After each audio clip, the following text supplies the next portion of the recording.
j'espère que vous allez bien. Alors aujourd'hui, on se retrouve pour parler écriture et plus particulièrement de la fin d'un roman. Et je vais essayer de vous donner quelques pistes et quelques conseils pour réussir la fin de votre roman. Alors clairement, cette vidéo, en fait, elle m'a plus ou moins été demandée parce qu'en fait, j'ai reçu la question d'un auteur. Il y a quelques semaines, j'ai terminé l'écriture de mon prochain livre, donc j'ai terminé le premier jet. Et un auteur m'a envoyé un message pour me demander comment on faisait pour trouver la bonne fin, comment on faisait pour écrire une bonne fin. Du coup, c'est difficile de l'expliquer en fait quand on écrit parce que pour certains romans ça nous vient naturellement. Donc c'est un peu compliqué de l'expliquer, mais j'ai fait des recherches pour essayer de trouver des pistes de réponse et je me suis dit que j'allais en faire une vidéo parce que ça pourra peut-être aussi vous intéresser. Donc clairement, la fin ça correspond au climax et au dénouement. Mais pas seulement, ça peut englober tout le troisième acte qu'on appelle la résolution. Donc la fin du roman, c'est pas forcément les 2 derniers chapitres. Hein. La fin du roman, déjà, c'est le climax parce que c'est le plus important. Le dénouement, donc c'est ce qu'il y a juste après. Mais c'est aussi toute la fin, donc tout le troisième acte, puisque le troisième acte participe à la fin du roman. La fin, elle est très importante parce que c'est ce que le lecteur va retenir. On peut se permettre, même si on est vite, on peut se permettre un début un peu mou, un milieu un peu lent, mais une fin, on ne peut pas se permettre de la rater. Parce que c'est la dernière chose que le lecteur va lire et c'est ce qu'il va retenir. Alors idéalement, il faut avoir un livre qui carbure et qui cartonne du début à la fin, on est d'accord ? Mais disons que il arrive parfois que le début, vous savez, le temps que ça se mette en place, c'est un petit peu lent, ou alors le milieu, il y a un petit moment où ça redescend.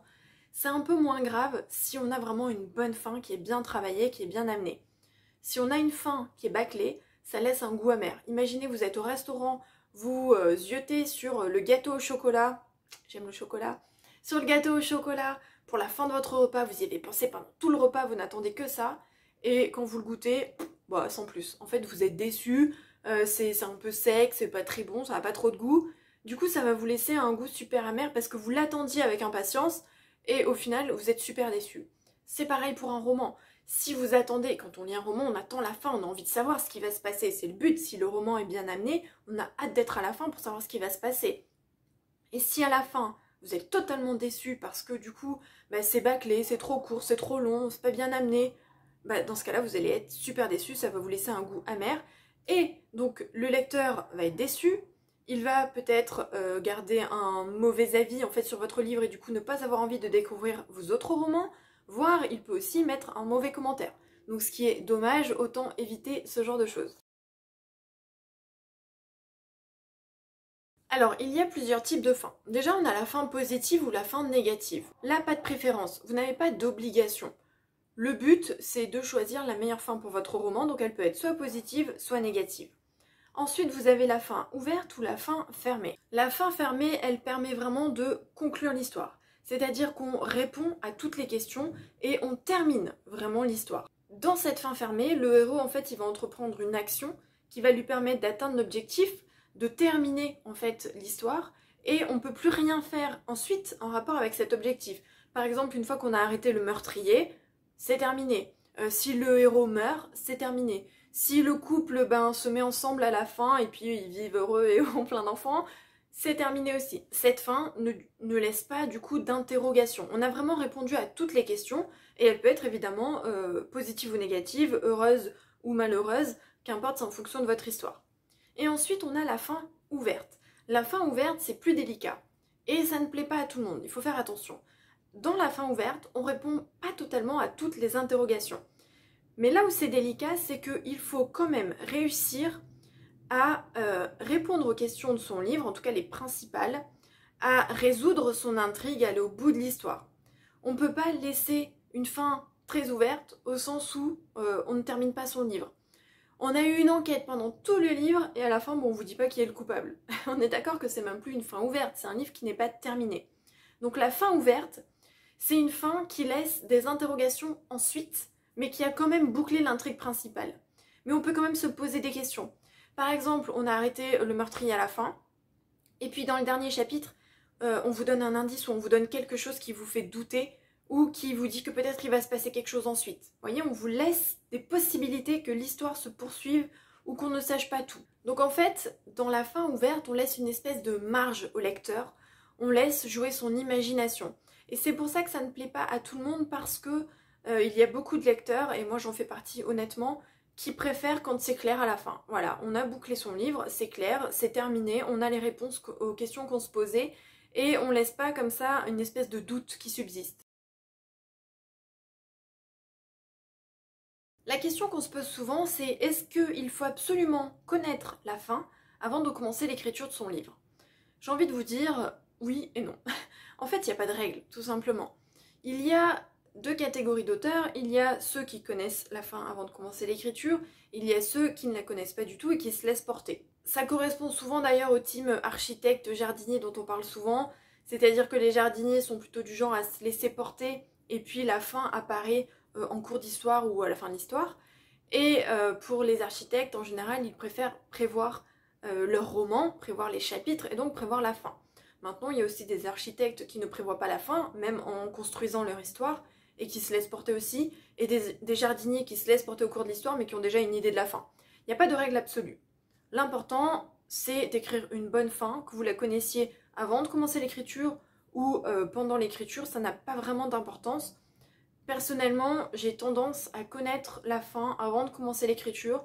Pour certains romans, j'ai une idée. Ça m'est arrivé d'hésiter. Pour mon troisième roman, La valse des souvenirs, j'avais une idée en tête. Et en fait, quand j'étais en train d'écrire et que j'arrivais vers la fin, j'ai hésité. J'ai eu un moment de doute. Et j'avais plusieurs possibilités. Je crois que j'avais au moins 3 fins en tête.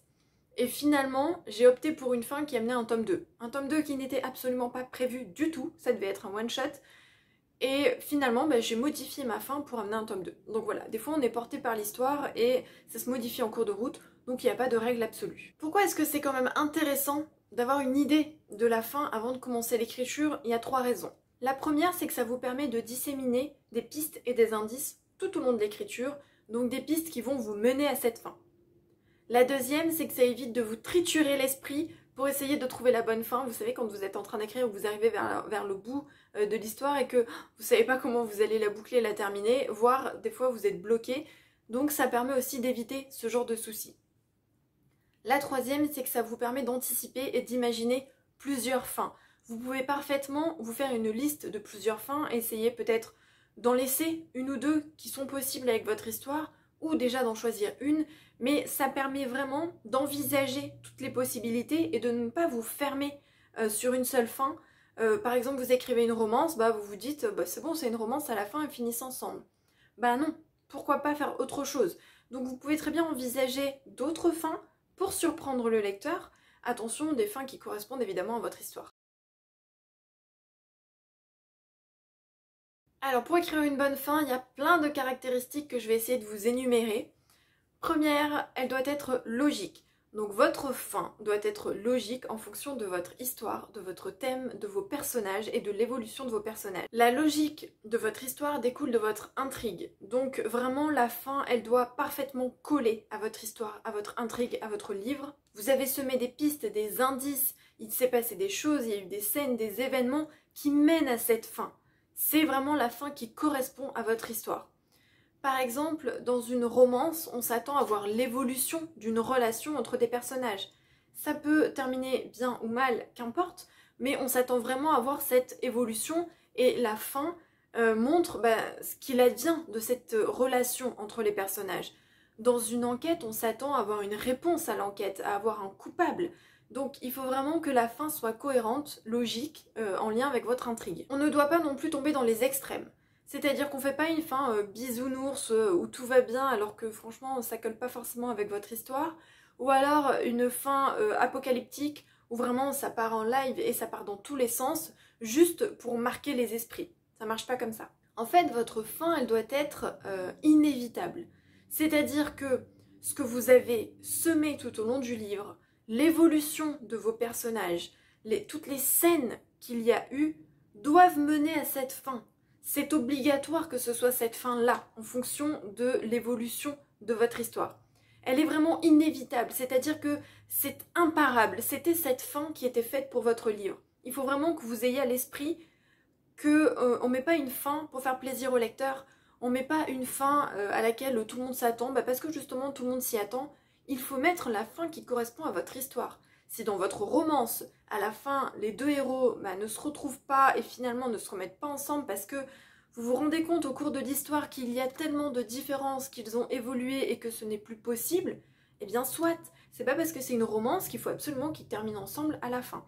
Donc il faut que votre fin soit inévitable, votre héros ou vos héros vont faire un choix à un moment donné et ce choix moral va les mener du coup à cette fin. S'il fait un autre choix, ça mène à une autre fin évidemment. Ensuite il faut respecter le genre et l'évolution des personnages. Donc l'évolution des personnages, je vous en ai déjà un petit peu parlé. Le genre, c'est qu'il faut rester dans son genre. J'avais entendu dans une vidéo l'exemple, par exemple, d'une romance qui se termine sur une fin type action, où il y a une scène d'action où tout le monde se tire dessus. Enfin, un truc qui n'a rien à voir avec une romance. C'est pas possible, c'est pas comme ça qu'on termine une romance, ça n'a rien à voir avec le genre. Donc il faut vraiment que votre fin colle au genre. Attention, ça veut pas dire une fin qui n'est pas originale, mais il faut quand même qu'on colle au genre et que du coup on respecte l'évolution de l'intrigue et l'évolution dans ce genre de roman. Je vous l'ai dit par exemple dans la romance, c'est l'évolution d'une relation entre personnages. Si à la fin il y a juste une scène où tout le monde se tire dessus sans raison, c'est un peu illogique. Il faut vraiment que ce soit en lien avec une romance. Et donc il faut respecter l'évolution des personnages puisque le personnage au cours de l'histoire, il a souffert, il a réfléchi, il a pleuré, il a aimé, il a réfléchi à sa vie, il s'est remis en question, bref, il s'est passé plein de choses au cours de l'histoire, donc il faut que la fin colle avec qui il est à la fin de l'histoire et non pas au début puisqu'il est censé avoir évolué. Je vais vous lire deux petites citations que j'ai trouvées très intéressantes. La première, c'est d'une auteure américaine, Hélène Sussman. « Si les actions laissent le personnage de marbre, à quoi sert l'histoire ?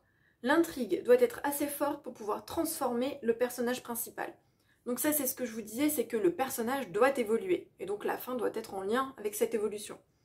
Deuxième citation, c'est l'écrivain de fantasy David B. Coe. Ces changements doivent se faire des deux côtés. En effet, les personnages auront accompli quelque chose d'important, mais ils en auront payé le prix. Même chose, donc c'est toujours sur l'évolution des personnages.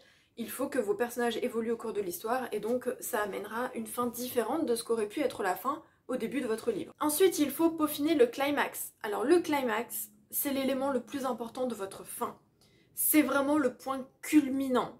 C'est-à-dire que dans votre acte 3, tout va monter crescendo.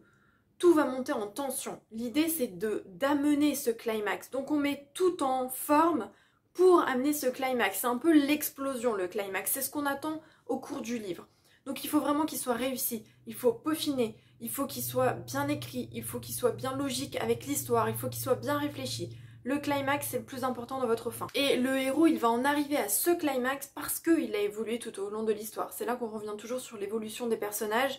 Je vous l'ai déjà dit plein de fois, je pense, mais les personnages, c'est vraiment le point essentiel de votre histoire. Il faut vraiment les travailler.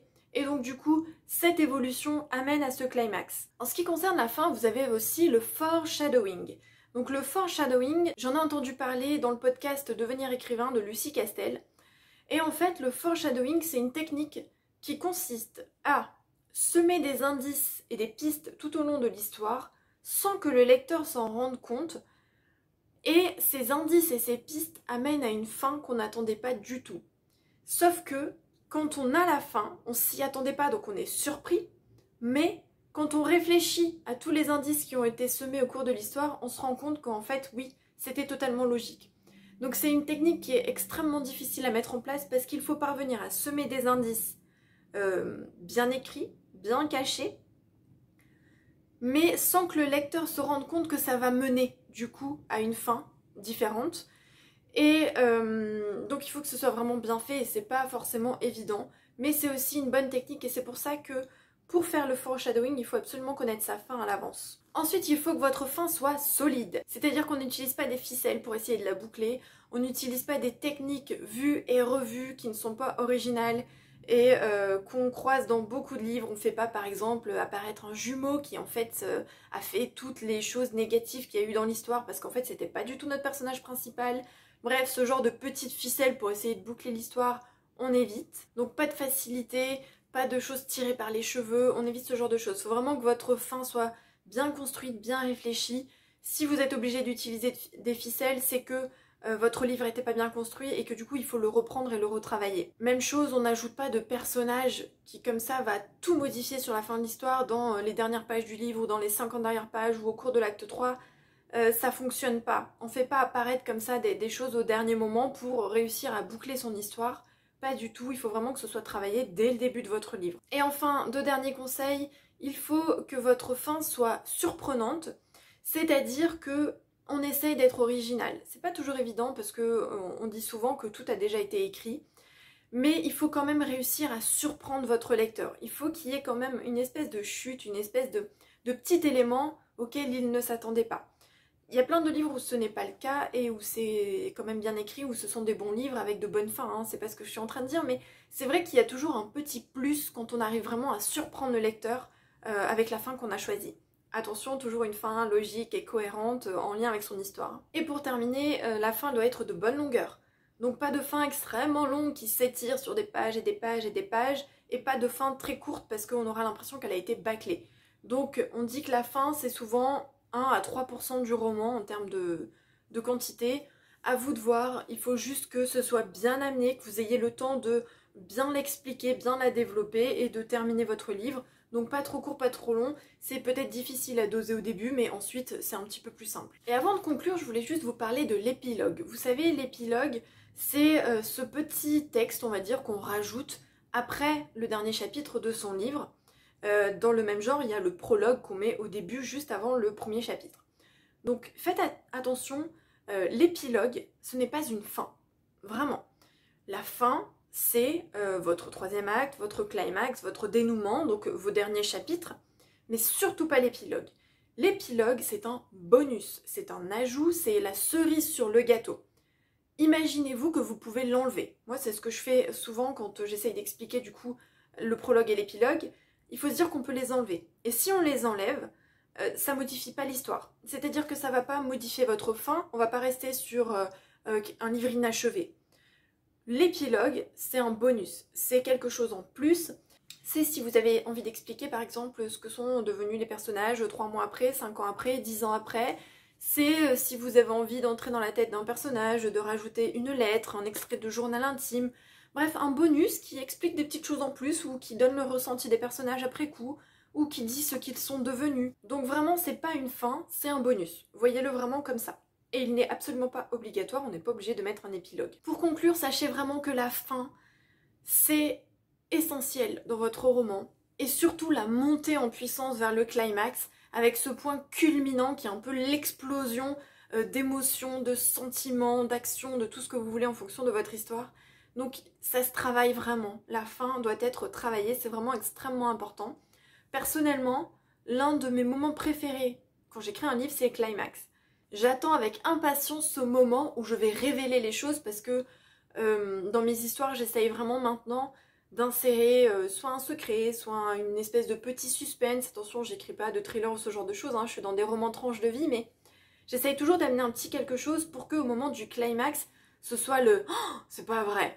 Pour que les lecteurs soient vraiment surpris et qu'ils ne s'y attendent pas. Donc vraiment, le climax, c'est le point culminant de votre histoire, donc il faut vraiment qu'il soit bien construit, il faut vraiment qu'il soit bien réfléchi. Et après le climax, on a souvent l'impression que le soufflet redescend. Vous savez que cette impression de calme après la bataille où d'un coup c'est ah, on souffle parce que c'est bon, c'est passé, c'est terminé. Et donc c'est là qu'on amène la fin et c'est là du coup que ça doit être court. C'est-à-dire que le climax c'est le point culminant, on met pas 15 chapitres derrière.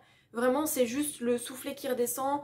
On explique un petit peu ce qui se passe après pour bien boucler si on n'a pas tout bouclé dans les explications et les intrigues, voire les intrigues secondaires, mais faut pas que ce soit trop long parce que vraiment le point culminant c'est le climax et ce qu'il y a après il faut que ce soit court. Voilà, il faut que ce soit court pour terminer son histoire, pour que le lecteur il reste vraiment sur ce climax qu'il a pris aux tripes et pas sur cette fin qui traîne en longueur.